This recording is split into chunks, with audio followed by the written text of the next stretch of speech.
श्रद्धा भाव से दोनों हाथ जोड़ लें और प्रेम पूर्वक अपनी आंखें बंद करें। माथे का दबाव कम कर लीजिए। झूठ और फरेब की दुनिया से थोड़ी देर के लिए अपने आप को परमात्मा के प्रेम की दुनिया में ले आइए। माथा शांत करें, पलकों पर दबाव नहीं आने दीजिए। आंखों में प्रेम और करुणा लेकर सबके कल्याण की कामना करें। होठों पर मुस्कुराहट लाइए। प्यारे ईश्वर को आप जिस रूप में भी याद करते हैं वो रूप ध्यान में ले आइए और मन ही मन उनका नाम उच्चारण कर लीजिए।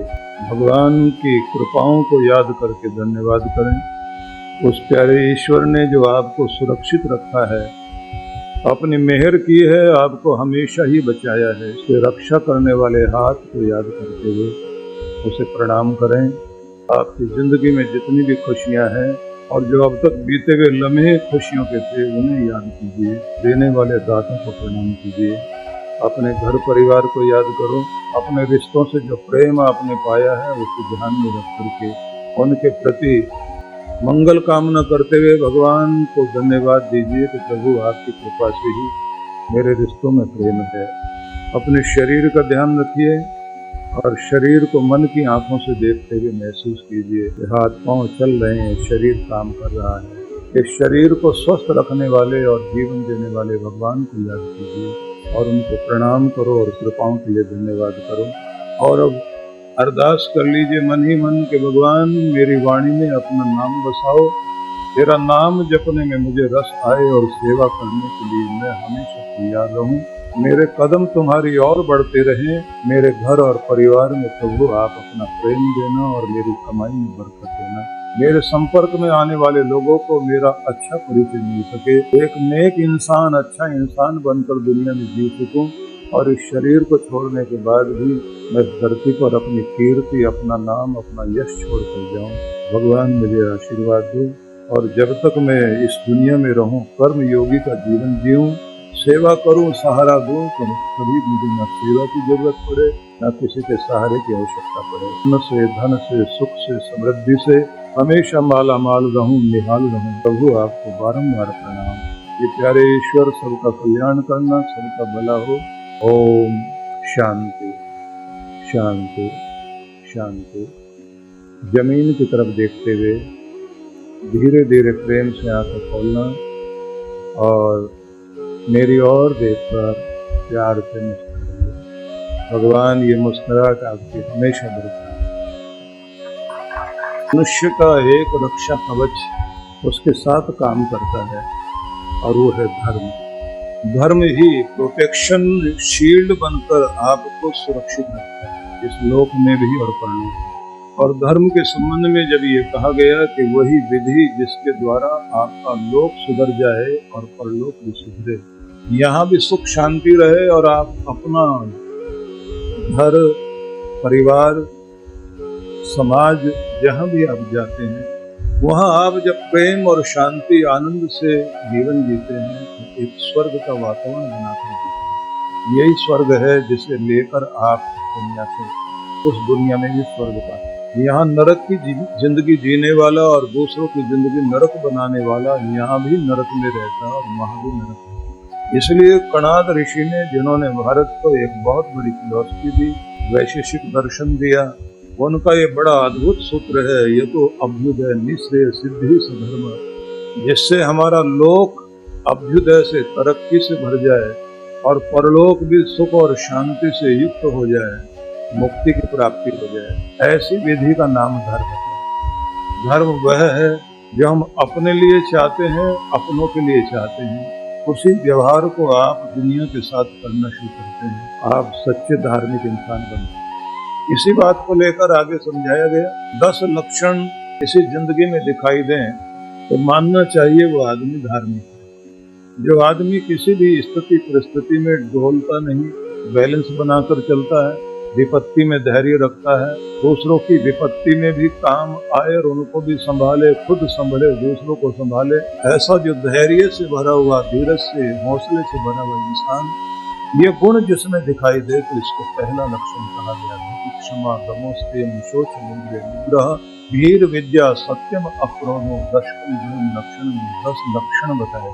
दूसरा लक्षण बताया गया है कि जो आदमी क्षमावान है, ताकत है, सजा दे सकता है, फिर भी माफ करना जाने, दंड देने की ताकत होने के बाद भी दूसरे को माफ कर सकता है, न अन्याय करता है, न अन्याय सहता है, माफ करना भी जानता है, माफी मांगना भी जानता है, जिसे झुकना भी आता है और झुकाना भी आता है, तालमेल मिलाना भी आता है, तालमेल मिलाने के लिए मजबूर करना भी आता है। याद रखना, सिर्फ आप ही झुकते रहे ऐसा नहीं, दूसरे को भी तालमेल करने के लिए, व्यवस्थित करने के लिए, जिसके पास समझदारी भी है, शक्ति भी है। तीसरी बात कही गई कि जिस आदमी के पास में वो कंट्रोल करने का गुण है, जिसे सेल्फ कंट्रोल कहा गया, दमह, दमन करना, खुद को नियंत्रित करना, संभाल लेना, अनुशासन में रहना, डिसिप्लिन में रहना, किसी भी कौम को ऊंचा उठाने के लिए और किसी भी व्यक्ति को ऊंचा उठाने के लिए जो चीज सबसे ज्यादा काम आती है वो है डिसिप्लिन। फौज के पास, आर्मी फोर्स हो या पुलिस फोर्स हो, उनके पास जो सबसे बड़ी ताकत है उनकी संख्या की ताकत नहीं होती, उनके डिसिप्लिन की ताकत ही उनकी ताकत है। इसलिए भीड़ की कोई ताकत नहीं मानी जाती, क्योंकि वो अनुशासित नहीं है। भीड़ के पास अनुशासन नहीं होता, और भीड़ की तरह जिंदगी जीने वाला आदमी अनुशासित नहीं होता, वो तो पिछ लग्गू होता है। एक आगे भागा जा रहा है, बाकी लोग पीछे पीछे भागे। एक टीचर ने बच्चों से पूछ लिया कि बताओ, एक किसी बाड़े में 40 भेड़ बकरियां बंद हों, 25 बाहर निकल जाएं तो बाकी कितनी बचेंगी? एक बच्चा खड़ा हो गया, बोला जी एक भी नहीं बचने वाला। उसने कहा तुम्हें गणित नहीं आता, हिसाब किताब नहीं आता? बोले मुझे तो आता, भेड़ बकरियों को नहीं आता, उनकी आदत बहुत खराब, मेरे पड़ोस में ही रहती। बोले मुझे पता, अगर एक बाहर आ गई तो बाकी भी बाहर आ जाएगी, इसलिए हिसाब किताब में चलता ही है। हाल भीड़ का, किसी ने कह दिया इसने बहुत तरक्की की है, बाकी लोग सोचते नहीं तरक्की की, आगे दिखाई दे रहा, सारे भागे जा रहे हैं।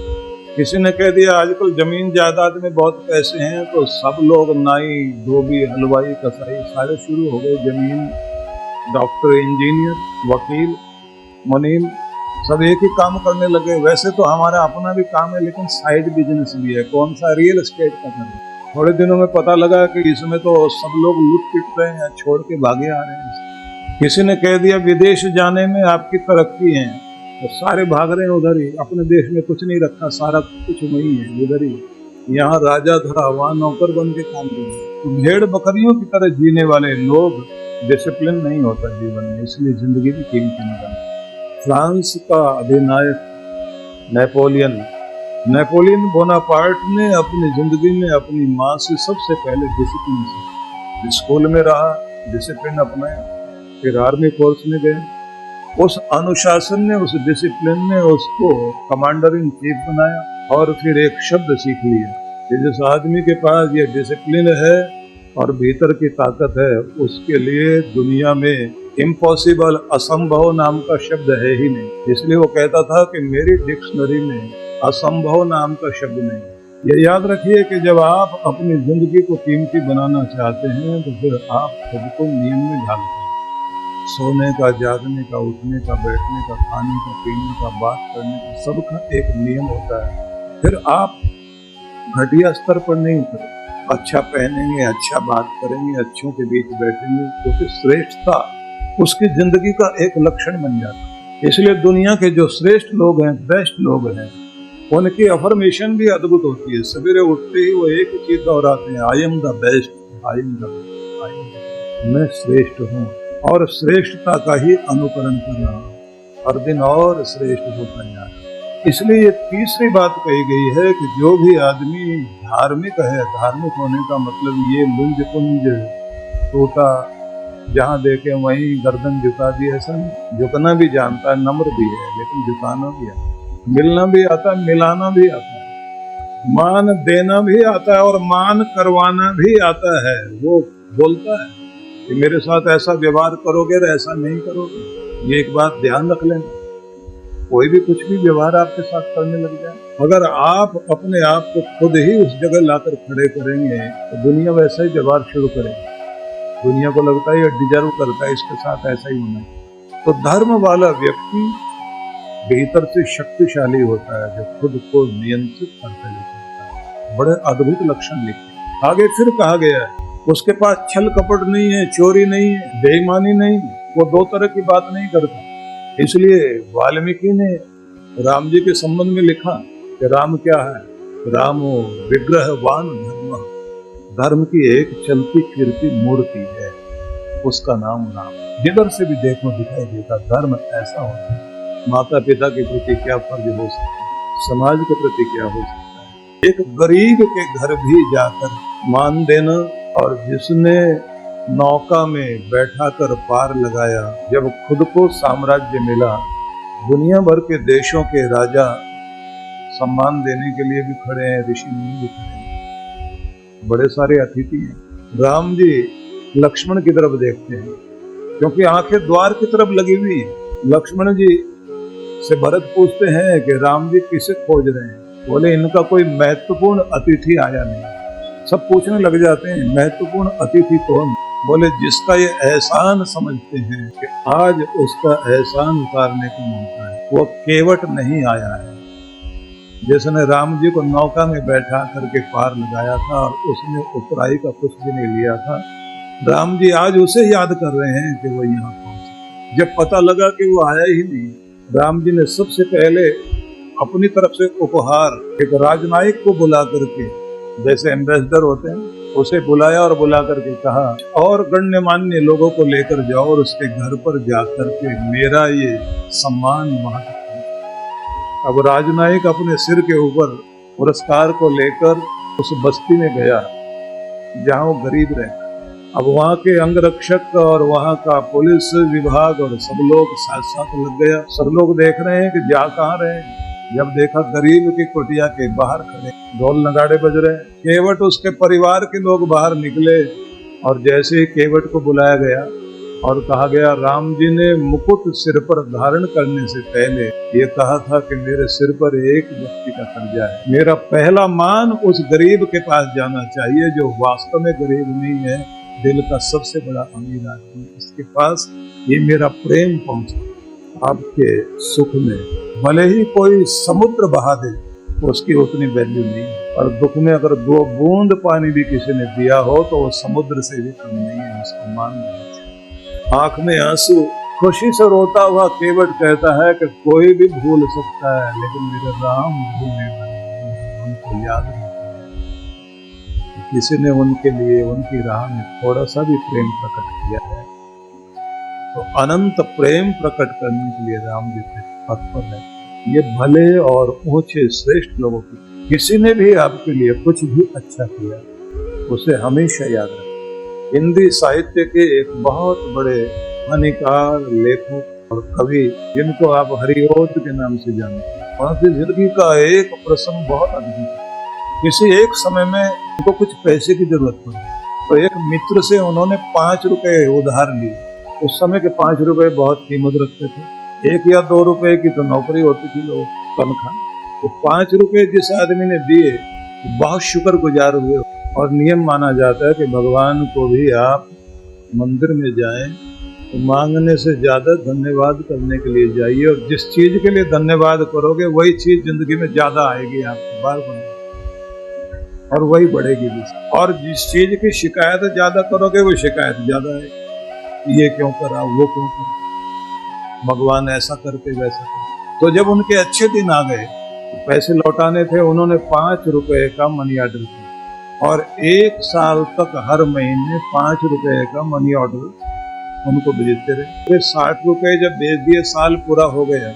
साल के बाद वो आदमी मिला, उसने कहा कि आपने 5 के बदले 5 पहले भेज दिए थे, वो तो ठीक था, लेकिन फिर आपने हर महीने 5 रुपए भेजते रहे, वो आपके पैसे में लौटाना चाहता हूँ। उसने कहा बिल्कुल, ये जो 5 रुपए हर महीने में भेजता था, 5 तो पहले वो थे जो आपने दिए थे, वो लौटा दिए, और 5 रुपए हर महीने वो था जो आपका वक्त पर काम आए थे, उसके लिए थैंक्स करने के लिए मैं आपको बिल्कुल भेज रहा हूँ, क्योंकि आज मेरे पास है।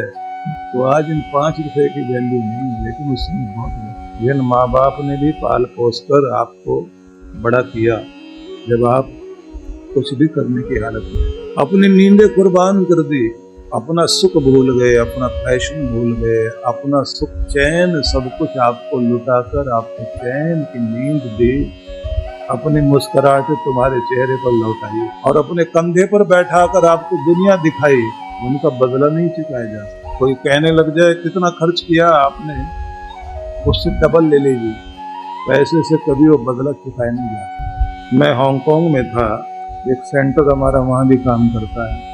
एक सज्जन अपने बेटे को लेकर के आए और बोले, मेरा बेटा आज बिजनेस में प्रवेश करने जा रहा है, इसको आशीर्वाद और इसको थोड़ा समझाओ। बहुत नाज से पाला है। अब बच्चा बहुत अजीब ढंग से पीछे मुड़ के देखता, मैं ध्यान रखूंगा ना, रोज रोज ये बात कहने की क्या। तो मैंने उस सज्जन से पूछा, मैंने कहा आप क्या बताना चाहते हैं? बोले जिस दिन ये पैदा हुआ हॉस्पिटल में, उन दिनों थोड़ा थोड़ा यहाँ टाइफून वगैरह चल रहे हैं। फिलीपींस, जकार्ता और हांगकांग, इन एरिया में तूफान जो आते हैं उसके लिए वहाँ का मौसम विभाग अलग अलग तरह के नंबर देता है कि आज कौन से नंबर वाला तूफान आने वाला। जिस दिन 5 नंबर लगता है तो लोग जो है घर से संभल के निकलते हैं, लेकिन 8 नंबर का टाइफून आ जाए तो उस दिन हवाई जहाज और सारी चीजें बंद हो जाएंगी, घरों से लोगों को बंद हटा दिया जाएगा और दरवाजों को, खिड़कियों को इस तरह बंद किया जाता है कि उन खिड़कियों के थोड़ी सी भी हवा आने का चांस होता है तो उस पर टेप लगा देते। टेप लगाने के बाद लोग जो है अपना बेड खड़ा करके दरवाजे के ऊपर लगाते हैं, क्योंकि अगर थोड़ा सा भी खुल गया और हवा आ गई तो जैसे कागज उड़ता है ऐसे आदमी उड़ के जो है वो कहाँ गिरेगा कुछ पता नहीं। और मल्टी स्टोरी बिल्डिंग में लोग रहते हैं। तो वो सज्जन बताने लगे कि हम लोग इसको लेकर हॉस्पिटल से घर आ रहे थे और हम बहुत खुश थे कि हमारा बेटा वो, तो टाइफून लगा हुआ था 8 में। उस समय घोषणा हो रही थी कि आज कोई भी बाहर नहीं निकलिए, टाइफून जो है इतने बजे से शुरू होगा। हम लोग घर पहुंच गए और वो टाइम आ गया कि जब वो तूफान शुरू हुआ और धीरे धीरे धीरे धीरे उसका जोर बढ़ता। घर को हम लोगों ने बंद किया, दरवाजे बंद किए कि हम उस समय बहुत ज्यादा अमीर नहीं थे, हमारा 2 कमरे का ही फ्लैट था। बोले जिस कमरे में बच्चे को रखा हुआ, हमने बेड को उल्टा करके वहाँ खिड़की के साथ लगाया हुआ और बच्चे को माँ गोद में लिए हुए है और पिता बेड को पकड़ के खड़ा। ये सारी रात कभी बच्चे को माँ गोद में लेती है और कभी पिता, और जो गोद में लेता है तो उसको थोड़ा आराम, और दूसरा जो है वो बेड को पकड़ के ऐसे खिड़की के साथ दबा करके खड़ा है। एक तरफ दुख भी है कि तूफान आज ही आना, दूसरी तरफ खुशी भी है, थकावट होती है, नींद भरी भी है, लेकिन उसके बाद भी ये लगता है कि घर में जो खुशी आई है उसके सामने नींद कुछ भी नहीं है। हम अपनी सारी नींद अपने बच्चे को दे रहे हैं। ये आया है, इसका वेलकम था। बोले वो रात हम कभी नहीं भूले, लेकिन हमको याद है, इसको भी याद रहना चाहिए कि माँ बाप साधारण नहीं है, वो कैसे पालते हैं। कि आज जहाँ ये बिजनेस में जाने लगा है जिम्मेदार इंसान, भले ही कम कमाए पर छल कपट की जिंदगी, जिस जिंदगी में धर्म होता है, अपनी रक्षा करना और दूसरों की रक्षा करना, ये उनका एक कर्तव्य है। और माँ बाप से बढ़कर के अपना धर्म और अपना नियम निभाने वाले कौन हैं? तो आपको बताने लगा हूँ, जिंदगी में सबसे महत्वपूर्ण होते हैं वे लोग जो आपकी जिंदगी को कीमती बनाते हैं। इसी रूप में माता पिता हैं, आपके शिक्षक हैं, और जो आपको जिंदगी जीना सिखाए, इस दुनिया में भी बेहतर बनाए और परलोक में भी बेहतरीन कर दे, उसका नाम है सदगुरु। और उसकी दुनिया में सबसे ऊपर रखिए। और गुरु जीवन में आता है तो आपके जीवन में धर्म प्रवेश करता है। यह धर्म कितनी बड़ी शक्ति बनता है। दुर्योधन से जब पूछा गया कि तुम्हारे माँ बाप ने और गुरुजनों ने और तुम्हारे शिक्षक लोगों ने तुम्हें धर्म तो सिखाया होगा कि क्या करना चाहिए क्या नहीं करना चाहिए, तुम्हारा व्यवहार खराब क्यों?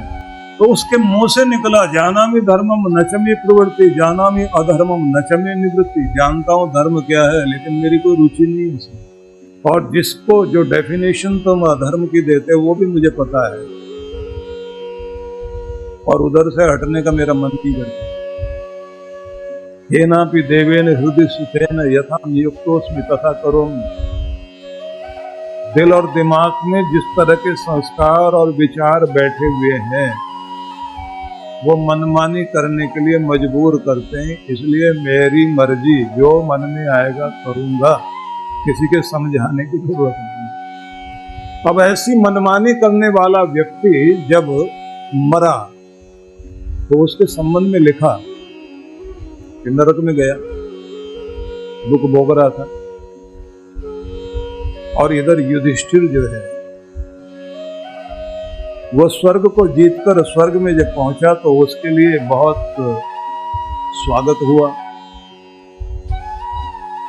तो जैसे स्वर्ग में प्रवेश करने लगा, द्वार पर ही खड़ा था, उसको कुछ लोगों के रोने की आवाजें सुनाई दी, जो तड़प करके पीड़ा के साथ में आवाजें निकाल रही थी। युधिष्ठिर ने पूछा कि ये आवाजें किन की हैं? द्वारपाल ने कहा, यहाँ नरक की तरफ से आवाजें आ रही हैं, आप स्वर्ग में प्रवेश करोगे तो फिर नहीं सुनाई। युधिष्ठिर ने कहा, एक आवाज कुछ जानी पहचानी लग रही है। द्वारपाल ने कहा कि आपका भाई है वो जिसने आपको दुनिया में रुलाया था, दुर्योधन। नरक की पीड़ा रुला रही है। युधिष्ठिर बोले, मुझे वहां लेकर चलो। द्वारपाल ने कहा, आप वहां नहीं जा सकते, धर्म वाले हो, आपके जाने से स्वर्ग का प्रभाव आपके साथ चलेगा और आपकी शांति की किरणें नरक वालों को मिलने लग जाएंगी, इसलिए आप यहाँ खड़े हुए, क्योंकि स्वर्ग आप यही नहीं प्राप्त कर रहे हैं, आप धरती से लेकर आए। आप जहाँ बैठते हो शांति से बैठते हो, मधुरता से बैठते हो, आपका व्यवहार अच्छा है, कुछ भी आपके साथ हुआ है, लेकिन आप नीचे स्तर पर कभी नहीं, यही आपका स्वर्ग है। आप उधर मत जाइए। युधिष्ठिर चलते हुए चले गए और नरक के सामने जाकर खड़े हो गए। अब वहां अंदर पीड़ा भोगता हुआ दुर्योधन, उसको लगा कि जैसे कोई बाहर से शांति की हवा आ रही है और उसके घावों पर मरहम लगा रही है, उसको चैन मिल रहा है। और वहां की जो भयंकर गर्मी थी, आग की जो जलन थी, वो भी थोड़ी ठंडी होने लगी और शांति मिलने लगी। वहां की जो बदबू थी उसमें भी थोड़ी सुगंध आने लगी। उसको जो सांस लेने में दिक्कत हो रही थी, वो सांस लेना थोड़ा ठीक हो गया। तो उसने आवाज देकर कहा कि ये कौन सी खिड़की खुली है जहां से शांति, चैन, प्रेम, दिलासा और न जाने कितनी अच्छी लगने वाली चीजें मेरे तन को और मेरे मन को और मेरे हृदय को छूने लगी। ये कौन सी खिड़की खुली? सबने कहा, आपका भाई आया है, उसके शरीर का जो धर्म है और पुण्य प्रभाव है, उसके अंदर की खुशबू है जो आपको चैन दे रही है, जिसके कारण आपके दिल को सुकून मिल रहा है। नरक में भी शांति की किरणें आ रही हैं। वो आवाज देता है, युधिष्ठिर थोड़ी देर खड़े हो जाओ, मैं बहुत पीड़ा भोग रहा हूं, तुम्हारे खड़े होने से भी चैन मिल रहा, मैंने तो तुम्हें चैन से बैठने नहीं दिया, पर तू यहाँ आके खड़ा हुआ तो भी मुझे चैन मिल गया। मुझे नहीं पता था धर्म में इतनी बड़ी ताकत है, पुण्यों में इतनी बड़ी शक्ति है। अगर पता होता मैं भी यही दौलत इकट्ठा करता धरती पर, इकट्ठा नहीं करता। और उस समय वो क्या बोलता था? उस समय कहता था, मुझे सब पता है, धर्म वर्म क्या होता है, लेकिन मेरी कोई रुचि नहीं है इसमें, ये सब अपने लिए रखो। जिसको तुम अधर्म कहते हो वो भी मुझे पता है, लेकिन मेरी कोई रुचि नहीं है उसमें कि मैं उसको छोड़ दूं। मेरी मर्जी में जो आएगा वो करूंगा। जब आदमी के पास में कुछ वैभव आता है, सत्ता, संपत्ति, सत्कार, शक्ति, ऐश्वर्य, कुछ भी ताकत, अगर धर्म वाला है तो अपने आप को संभालेगा, नहीं तो आदमी की बुद्धि हिलनी शुरू होती है।